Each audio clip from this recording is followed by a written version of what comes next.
Innal hamdalillah nahmaduhu wa nasta'inuhu wa nastaghfiruhu wa nastahdihi wa na'udzu billahi min shururi anfusina wa min sayyiati a'malina. May yahdihillahu fala mudilla lahu wa may yudlil fala hadiya lahu. Asyhadu an la ilaha illallah wahdahu la syarika lahu wa asyhadu anna Muhammadan 'abdullahi wa rasuluhu la nabiyya ba'dahu. Allahumma salli wa sallim wa barik ala habibina wa syafi'ina wa maulana Muhammad wa ala alihi wa ashabihi wa man tabi'ahum bi ihsanin ila yaumil qiyamah. Ibadallah, usi nafsi wa iyyakum bi taqwallah. Ittaqullaha haqqa tuqatih wa la tamutunna illa wa antum muslimun. Hadirin jamaah Jumat yang insyaallah mudah-mudahan kita semua senantiasa diberkahi dan dirahmati oleh Allah Subhanahu wa taala. Mari kita bersyukur kehadirat Allah Jalla Jalaluhu Subhanahu wa taala atas segala karunia, nikmat, taufik dan hidayahnya, sehingga alhamdulillah kita sebagai umat muslim kita dapat melaksanakan ibadah Jumat pada siang hari yang berbahagia ini. Syukur alhamdulillah juga harus kita panjatkan kehadirat Allah Subhanahu wa taala, karena dengan izin dan rahmat Allah, sebagaimana tercantum dalam muqaddimah Konstitusi Negara Republik Indonesia ini, bahwa dengan berkat rahmat Allah Subhanahu wa taala kita bangsa Indonesia telah berhasil meraih kemerdekaan yang dicita-citakan dan didambakan oleh seluruh rakyat Indonesia. 78 tahun usia proklamasi kemerdekaan Republik Indonesia ini patut untuk kita syukuri. Tetapi sekaligus juga lebih penting dari hanya sekedar bersyukur, apalagi hanya sekedar bersukacita, bahkan ada yang berpesta pora. Kita harus senantiasa bermuhasabah, senantiasa berintrospeksi, senantiasa menilai diri kita masing-masing. Sudah sejauh manakah kita dapat mensyukuri nikmat Allah Subhanahu wa taala? Dengan cara bagaimana? Bersyukur kepada Allah atas nikmat kemerdekaan dan nikmat apapun yang kita terima, yaitu dengan kita melaksanakan perintah-perintah Allah Subhanahu wa taala. Nikmat pendengaran Allah berikan kepada kita, maka cara kita mensyukurinya adalah dengan menggunakan nikmat pendengaran itu untuk kebaikan-kebaikan kita. Nikmat penglihatan Allah karuniakan kepada kita, maka cara kita mensyukuri nikmat itu adalah dengan cara menggunakan nikmat mata. Nikmat penglihatan kita itu adalah untuk hal-hal yang diridhoi oleh Allah Subhanahu wa taala. Maka apalagi nikmat yang besar berupa nikmat kemerdekaan yang diraih oleh bangsa kita 78 tahun yang silam. Maka harus kita gunakan kemerdekaan itu untuk betul-betul mewujudkan cita-cita para pendiri bangsa, terutama cita-cita pendiri bangsa yang menjadi anak tiri di republik ini adalah bagaimana kita mewujudkan keadilan sosial bagi seluruh rakyat Indonesia. Ma'asyiral muslimin yang dimuliakan Allah Subhanahu wa taala. Di dalam Al-Qur'an, ketika Allah berbicara tentang suatu negeri, diungkapkan dengan istilah al-balad. Misalnya ketika Allah bersumpah dengan negeri Makkah, la uqsimu bihadzal balad wa anta hillun bihadzal balad. Sungguh, kata Allah Subhanahu wa taala, aku bersumpah dengan negeri ini, yaitu negeri Makkah, di mana engkau wahai Muhammad bertempat tinggal, lahir, tumbuh dan besar di negeri Makkah yang sangat mulia dan sangat disakralkan oleh Allah Subhanahu wa taala. Maka negeri Makkah itu yang awalnya di dalam Al-Quran disebutkan dalam doa Nabi Ibrahim alaihi salam dengan ungkapan nakirah. Nakirah itu artinya tidak diketahui namanya, tidak diketahui asal mulanya, tidak diketahui keistimewaannya apa. Maka Nabi Ibrahim alaihi salam berdoa ketika dia sampai pertama kali di lembah Bakkah itu, Rabbi ja'al hadza baladan amina warzuq ahlahu minas thamarati man amana minhum billahi wal yaumil akhir. Ketika Ibrahim tiba di negeri Makkah yang tandus, belum makmur, belum berpenghuni, tidak ada penduduknya, tidak ada aktivitas sama sekali, tidak ada kehidupan manusia, apalagi peradaban manusia seperti yang kita kenal saat ini. Kota Makkah begitu makmurnya, begitu mewahnya, pembangunannya luar biasa. Ibrahim sudah berdoa kepada Allah, ya Allah, jadikanlah negeri yang antah berantah ini, yang tidak dikenal ini, tidak memiliki sumber daya alam ini, jadikanlah negeri ini dalam bentuk nakirah, ya, tidak dikenal, itu menjadi negeri yang aman, dan karuniakanlah kepada penduduknya negeri ini kelak buah-buahan, terutama kepada mereka yang beriman kepadamu dan beriman kepada hari akhirat. Lalu kemudian Nabi Ibrahim alaihi salam ketika datang untuk kesekian kalinya ke negeri Makkah, setelah negeri ini makmur, dia berdoa, diulangi kembali, disebutkan di dalam Al-Quranul Karim. Kalau tadi di surah Al-Baqarah ayat 126, maka doa yang kedua Nabi Ibrahim untuk negeri Makkah ini direkam oleh Allah dalam surah Ibrahim ayat 35. Rabbi ja'al hadzal balada amina wajnubni wa baniya an na'budal asnam. Ya Allah, jadikanlah negeri ini Makkah. Ini sudah diketahui namanya. Al-balad dengan al ta'rif, dengan ma'rifah. Kalau tadi nakirah tidak diketahui asal muasalnya, tidak diketahui masa depannya, masih gelap. Tapi setelah negeri ini makmur, setelah negeri ini berpenghuni, setelah negeri ini melakukan aktivitasnya, walaupun dia berada di tengah gurun padang pasir, tetapi kemudian Makkah ini menjadi negeri yang makmur dengan perdagangan, dengan aktivitas, dengan segala keistimewaannya yang Allah berikan kepada penduduk negeri Makkah itu.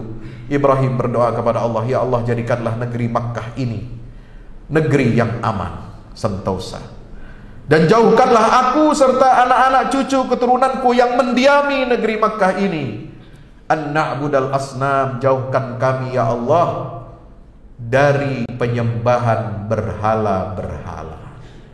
Hadirin ma'asyiral muslimin yang dimuliakan Allah Subhanahu wa taala.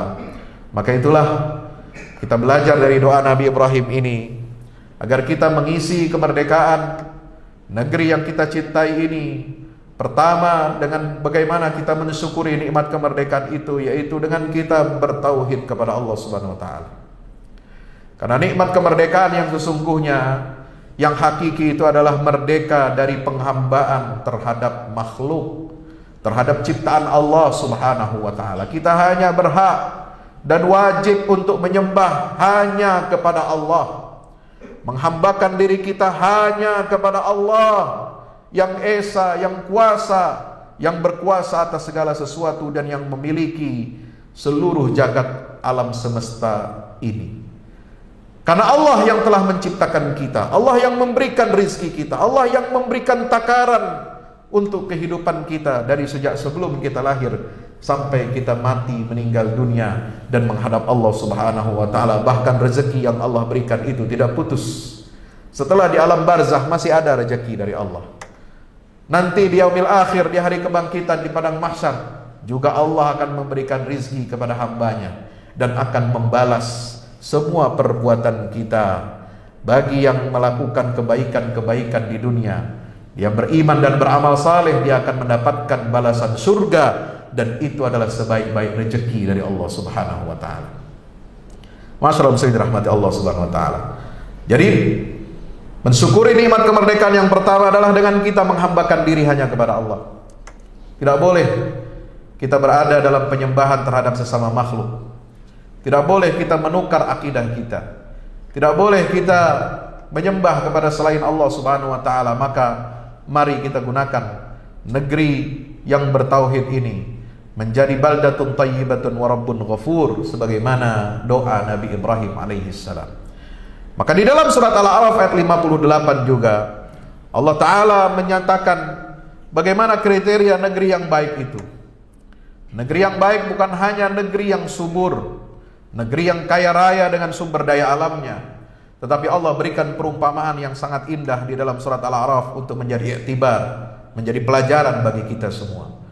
Allah Ta'ala berfirman, a'udzubillahi minasyaitonir rajim, wal baladut thayyibu yakhruju nabatuhu bi'izni rabbih walladzi khabutha la yakhruju illa nakida kadzalika nusarriful ayati liqaumin yashkurun. Diawali dengan kata-kata wal baladut thayyib, negeri apa saja, negeri yang sudah dikenal ataupun negeri yang tidak kita kenal, negeri yang memiliki sumber daya alam atau tidak memiliki sumber daya alam, negeri yang memiliki kualitas sumber daya manusia yang bagus ataupun yang belum. Itu disebut oleh Allah Subhanahu wa taala memiliki dua potensi. Yang pertama adalah potensi bahwa negeri itu dengan penduduknya dia akan mendapatkan apa? Sebagaimana Allah Ta'ala berikan perumpamaan seperti tanah yang baik. Tanah yang baik, tanaman-tanamannya kata Allah tumbuh subur dengan izin Allah Subhanahu wa Ta'ala. Dan negeri yang buruk yang disebut oleh Allah walladzi khabutha, itu diperumpamakan dengan tanah yang tidak subur. La yakhruju illa nakida, tanaman-tanaman yang dihasilkan di negeri tanah yang tidak subur itu hanya tumbuh merana. Hadirin ma'asyiral muslimin rahmati Allah Subhanahu wa taala. Maka itulah penting bagi kita untuk senantiasa mempersiapkan tanah dan negeri ini yang sudah dikaruniakan oleh Allah Subhanahu wa taala dengan kekayaan alam yang beraneka ragam.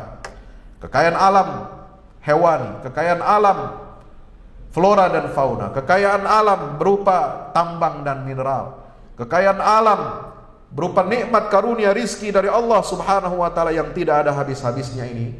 Maka tugas dan kewajiban kita adalah dengan menghambakan diri kita kepada Allah Subhanahu wa taala dengan sebaik-baiknya. Dengan senantiasa kita memperkuat kapasitas dan kompetensi diri kita agar menjadi hamba Allah sekaligus sebagai khalifah fil ard yang bertanggung jawab, yang jujur, yang amanah, yang adil, yang menjauhi sifat-sifat karakter yang buruk yang akan memberikan dampak yang sangat berbahaya dan sangat negatif untuk kemajuan bangsa dan negara yang kita cintai. Hadirin masyarakat muslimin rahmati Allah Subhanahu wa taala. Di dalam Al-Qur'an ketika saya berupaya untuk merenungi dan mentadabburi firman Allah Subhanahu wa taala tentang ayat-ayat kepemimpinan, tentang hadis-hadis yang menunjukkan tentang kepemimpinan, maka ada benang merah yang harus kita jadikan pelajaran. Agar negeri kita ini menjadi baldatun thayyibatun wa rabbun ghafur, kita harus mentadabburi Al-Qur'an ini dengan sebaik-baiknya. Apalagi peringatan 78 tahun proklamasi kemerdekaan kita tahun ini akan menjadi pintu gerbang untuk pemilu tahun 2024. Kita akan memilih pemimpin. Apakah itu pemimpin sebagai wakil rakyat, kepala daerah, presiden dan lain sebagainya. Maka mari kita jadikan nikmat kemerdekaan kita ini adalah dengan kita semua menjadi orang yang bertanggung jawab terhadap bangsa dan negara kita. Bertanggung jawab untuk menjaga negeri ini, merawat negeri ini dengan nilai-nilai kebaikan, dengan nilai-nilai kebajikan, dengan nilai-nilai keadilan, dengan nilai-nilai yang disebut oleh Allah di setiap akhir khutbah Jumat. Senantiasa dikutip ayat ini. Ayat yang berbunyi innallaha ya'muru bil 'adli wal ihsan wa ita'i dzil qurba wa yanha 'anil fahsya'i wal munkari wal baghi ya'izukum la'allakum tadhakkarun. Itulah surat An-Nahl ayat 90. Sungguhnya Allah perintahkan kamu semua untuk berbuat adil, untuk berbuat ihsan, untuk senantiasa menjaga hubungan persaudaraan, ita'i dzil qurba, dan Allah melarang kalian semua penduduk negeri, apapun nama negeri itu, dimanapun negeri itu berada, yanha 'anil fahsya'i wal munkari wal baghi. Dia Allah Ta'ala pemilik alam raya ini pemilik negeri dan tanah negeri yang kita cintai yaitu Indonesia, karena dia adalah penciptanya. Dia melarang kita dari perbuatan keji dan mungkar. Dia melarang kita dari perbuatan al-baghi, kezaliman. Maka di dalam surat Muhammad, surat diberi nama Nabi kita Muhammad SAW dalam Al-Quranul Karim. Di ayat yang ke-22 kita bisa mendengarkan firman Allah Subhanahu wa taala dan membacanya dengan baik. Apa kata Allah mengingatkan kepada kita semua? Fahal asaitum in tawallaitum an tufsidu fil ardi wa tuqatti'u arhamakum. Artinya, apakah seandainya ketika kamu menyimpang dan berpaling dari perintah Allah Subhanahu wa taala, kalian akan berbuat kerusakan di bumi dan memutuskan hubungan kekeluargaanmu? Ini tafsir yang pertama. In tawallaitum diartikan kalian a'radtum, angkartum, kalian berpaling dari ajaran Allah Subhanahu wa taala. Tetapi juga ada seorang mufassir terkenal yaitu Imam Al-Biqai, Ibrahim bin Umar Al-Biqai, yang menulis kitab Nazmud Durar fi tanasubil ayati was suwar. Dalam tafsir Nazmud Durar itu dikatakan bahwa in tawallaitum bukan hanya bermakna apabila kalian mengingkari atau berpaling dari ajaran Allah, tapi juga bisa diartikan min wilayatil amri, jika kamu berkuasa. Hati-hati. Apakah seandainya jika kalian berkuasa, antufsidu fil ardi, lalu kemudian kalian gunakan kekuasaan itu untuk apa? Berbuat kerusakan.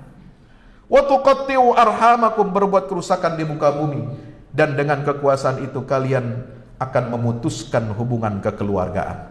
Maka Nabi SAW mengingatkan kepada kita dalam hadis yang diriwayatkan oleh Sayyidina Abi Bakrah, seorang sahabat Rasulullah SAW.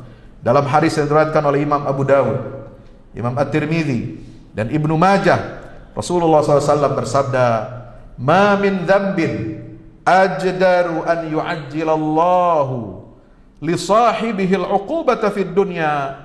Tidak ada satu dosa pun yang lebih pantas dipercepat hukumannya oleh Allah ke atas pelakunya di dunia ini, ma'ama yudakhiruhu lahu fil akhirah, selain apa yang disimpan oleh Allah untuknya kelak berupa siksaan di akhirat.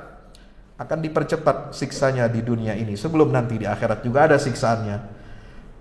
Dari apa? Dari dua hal, minal baghi wa qati'atir rahim, melebihi dosa berbuat zalim dan dosa kita memutuskan dan menyebabkan putusnya tali silaturahim. Ini sesuai dengan keterangan yang ada tadi di dalam ayat Al-Quran, fahal asaitum in tawallaitum an tufsidu fil ardi wa tuqatti'u arhamakum. Bahkan jamaah yang dirahmati Allah Subhanahu wa taala, Rasulullah SAW saking pedulinya kepada bagaimana setiap pemimpin dari yang terkecil sampai yang paling besar, dia harus memiliki kepedulian, memiliki kebajikan untuk melayani masyarakatnya, melayani bangsa dan negaranya. Itu harus dilakukan oleh para pemimpin sampai Rasulullah SAW berdoa khusus. Berdoa khusus sebagaimana yang diriwayatkan oleh Ibunda Aisyah radhiyallahu taala anha. Apa kata Sayyidah Aisyah? Aku mendengar Rasulullah SAW berdoa di rumah ini. Sami'tu Rasulullah SAW yaqulu fi baiti hadza, di rumah ini, dia menunjuk rumahnya. Rumah tidak seperti rumah yang kita bayangkan sekarang, seperti apartemen, seperti rumah mewah 2 lantai dengan kamar yang lengkap, dengan dapurnya, dengan garasinya. Tidak, saudara. Yang dimaksud rumah, yang dimaksud oleh Siti Aisyah adalah kamar kecil, hanya ukuran 2 kali 3 meter saja, sebagaimana yang nempel di tempat makamnya Nabi SAW yang kita kenal dengan Raudhah saat ini. Dia menunjuk tempat ini, rumah aku, kata Aisyah radhiyallahu anha. Aku mendengar Rasulullah SAW berdoa, Allahumma man waliya min amri ummati syai'an fashaqqa alaihim fashquq alaihi. Ya Allah, siapapun yang mengurusi satu urusan umatku, lalu dia bikin sulit umatku ini, maka sulitkan ia nanti di hari kiamat. Wa man waliya min amri ummati syai'an farafaqa bihim farfuq bihi. Sebaliknya Nabi SAW juga berdoa, ya Allah, siapapun yang mengurusi satu urusan umatku, lalu dia mempermudah dan bersikap lemah lembut kepada umatku, maka lembutkan dan mudahkan hisabnya, perhitungannya nanti di yaumil qiyamah. Hadis ini diriwayatkan oleh Imam Muslim nomor 1828. Hadirin dirahmati Allah Subhanahu wa taala. Maka itu kita sudah selayaknya harus bertanggung jawab atas diri kita masing-masing untuk memberikan yang terbaik kepada bangsa dan negara ini. Tawasau bil haq, tawasau bis sabr. Kita saling mengingatkan untuk ketakwaan dan kesabaran karena Allah Subhanahu wa taala. Kita harus cerdas. Kita harus memilih dengan baik, dengan bertanggung jawab, dengan politik yang beradab dan santun, serta menggunakan hati nurani kita dalam memilih pemimpin-pemimpin di masa yang akan datang. Karena dari pesan kenabian itu, jamaah yang dirahmati Allah Subhanahu wa taala, Nabi ingin mengatakan kepada kita dengan doanya itu, dengan sabdanya yang tadi dikatakan dalam hadis Abu Bakrah radhiyallahu taala anhu, bahwasanya kepemimpinan atau kekuasaan itu harus kita gunakan untuk menghadirkan keadilan sosial dan kemaslahatan berdasarkan arahan syariat sebagai antitesa al-baghyu, kezaliman, dan untuk mempersatukan bangsa kita, bukan untuk memecah belahnya, sebagai antitesa putusnya silaturahim akibat politik adu domba. Mudah-mudahan Allah Ta'ala berkahi negeri kita, bimbing kita semua, rakyat dan pemimpin-pemimpin kita ke jalan yang diridhai oleh Allah Subhanahu wa taala. Barakallahu li wa lakum fil Qur'anil azim wa nafa'ani wa iyyakum bima fihi minal ayati wa dzikril hakim. Aqulu qawli hadza fastaghfiru innahu huwal ghafurur rahim. Alhamdulillahi wahdah sadaqa wa'dah wa nasara 'abdah wa a'azza jundah wa hazama al-ahzaba wahdah. Asyhadu an la ilaha illallah wahdahu la syarika lah wa asyhadu anna Muhammadan abduhu wa rasuluhu la nabiyya ba'dah. Allahumma salli wa sallim wa barik alaihi wa ala alihi wa ashabihi wa man tabi'ahum bi ihsanin ila yaumil qiyamah. Ibadallah, usi nafsi wa iyyakum bi taqwallah. Ittaqullaha haqqa tuqatih wa la tamutunna illa wa antum muslimun. Ya'lamu anna Allah amarakum bi amrin bada fi bi nafsihi wa thanna bi malaikatil musabbihati bi qudsih. Faqala ta'ala mukhbiran wa amira, inna Allaha wa malaikatahu yusalluna 'alan nabi ya ayyuhalladzina amanu sallu 'alaihi wa sallimu taslima. Allahumma salli 'ala Muhammad wa 'ala ali Muhammad kama sallaita 'ala Ibrahim wa 'ala ali Ibrahim innaka Hamidum Majid. Wardallahum 'an sadatina arba'atil khulafa'ir rasyidin Abi Bakr wa Umar wa Uthman wa Ali wa 'an sa'iris sahabati wat tabi'in wa man tabi'ahum bi ihsanin ila yaumiddin wa 'alaina ma'hum birahmatika ya arhamar rahimin. Allahumma ighfir lil muslimin wal muslimat wal mu'minin wal mu'minat al ahya'i minhum wal amwat innaka ya rabbana sami'un qaribun mujibud da'awat. Allahumma ansur al islam wa 'izzal muslimin wa 'ali bi fadlika kalimatil haqqi ila yaumiddin. Allahumma wahhid sufufal muslimin, Allahumma wahhid kalimatal muslimin, Allahumma arinal haqqa haqqan warzuqna ittiba'ah wa arinal batila batilan warzuqna ijtinabah. Rabbana la tuzigh qulubana ba'da idh hadaytana wa hab lana min ladunka rahmah innaka antal wahhab. Rabbana hab lana min azwajina wa dhurriyyatina qurrata a'yun waj'alna lil muttaqina imama. Rabbana atina fid dunya hasanah wa fil akhirati hasanah wa qina 'adzaban nar. Wa sallallahu ala 'abdika wa rasulika Muhammad wa ala alihi wa sahbihi wa baraka wa sallam.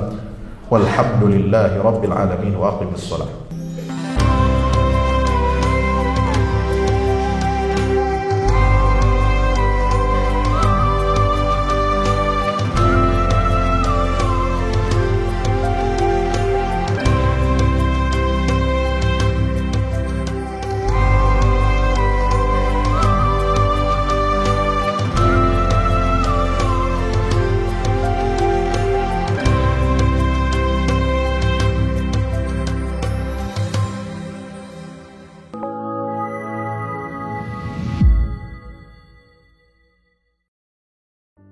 Assalamualaikum warahmatullahi wabarakatuh.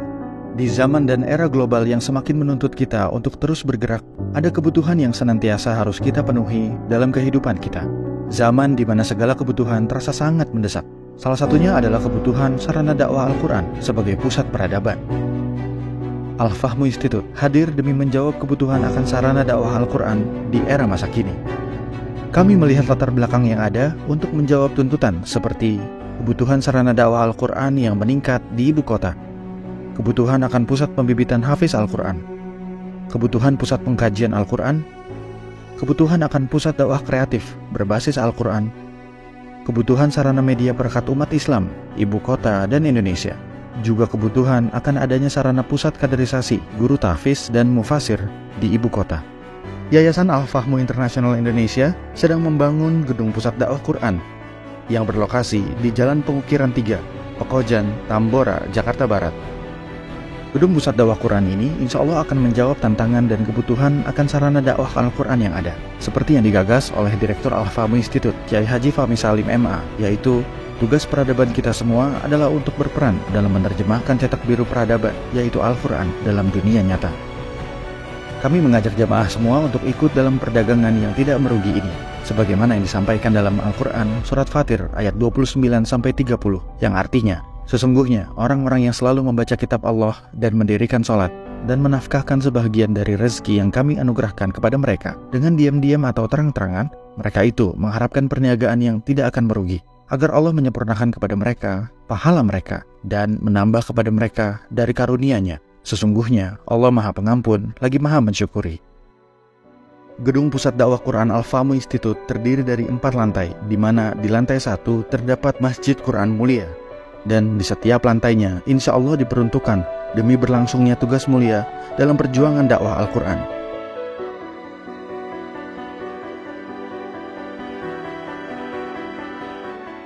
Berikut adalah rencana anggaran biaya yang dibutuhkan dalam pembangunan Gedung Pusat Dakwah Quran.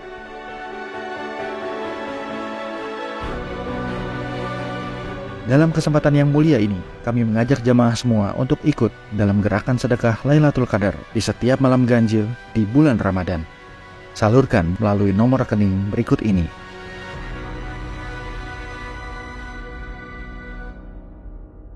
Al-Fahmu Institute, bahagiakan Indonesia dengan dakwah Quran.